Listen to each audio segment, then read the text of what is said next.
The descendants of Jacob, also called Israelites, multiplied greatly in Egypt. Their numbers grew so vast that they became a significant presence in the land. Over generations, a new pharaoh rose to power who did not know of Joseph and his contributions. This pharaoh feared the growing numbers of the Israelites and forced them into harsh slavery to control them.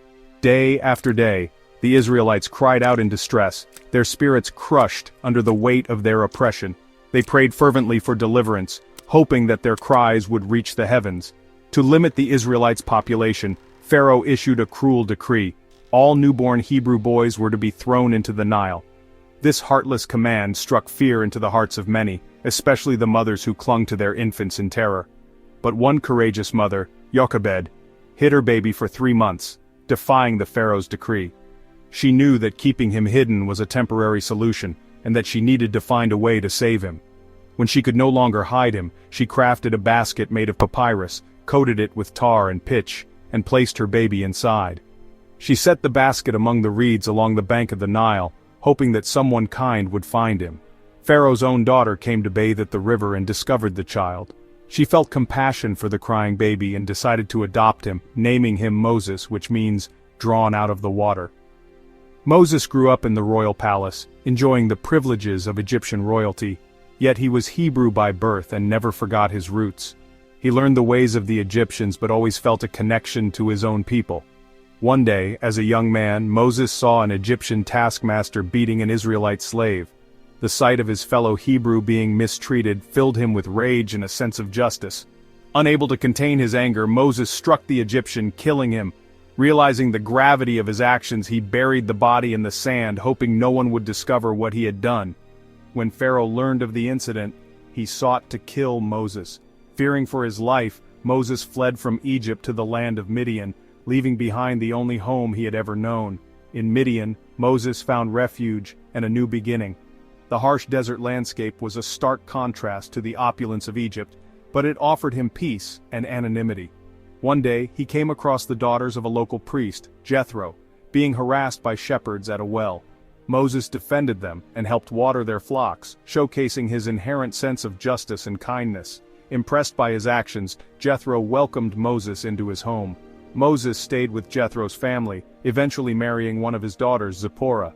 He settled into a new life, tending to Jethro's flocks and raising a family. Meanwhile, back in Egypt, the cries of the Israelites grew louder under the weight of their oppression. Their suffering was immense, and their pleas for deliverance became more desperate with each passing day. While tending sheep near Mount Horeb, Moses noticed a strange and wondrous sight, a bush engulfed in flames, yet not consumed by the fire. Intrigued, he approached the phenomenon, unaware that this moment would change his life forever.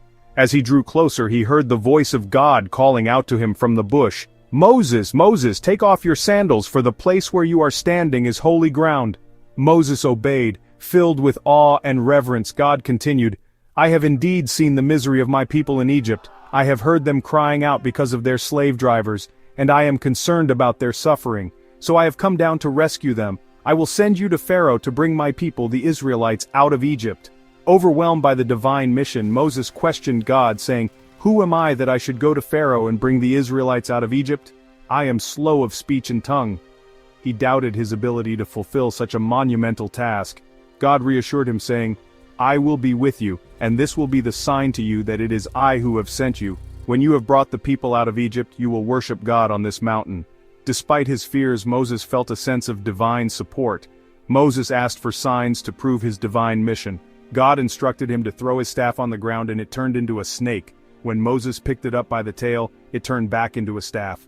This miraculous transformation was a sign of God's power. God also gave Moses other signs, such as making his hand leprous and then healing it, and turning water from the Nile into blood.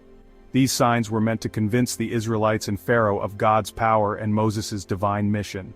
With these signs and reassurances, God instructed Moses to return to Egypt. Though hesitant, Moses obeyed, knowing that he was not alone in this daunting task. On the way, Moses was joined by his brother Aaron, who was chosen by God to speak on Moses' behalf. Together, they were a formidable team, united by their mission and their faith. United, they carried God's message of freedom. They confronted Pharaoh with God's command, "Let my people go." Their determination was unwavering, fueled by their faith and the signs they had witnessed. With Aaron by his side and a staff of wonders in his hand, Moses left Midian, ready to face the most powerful ruler of his time.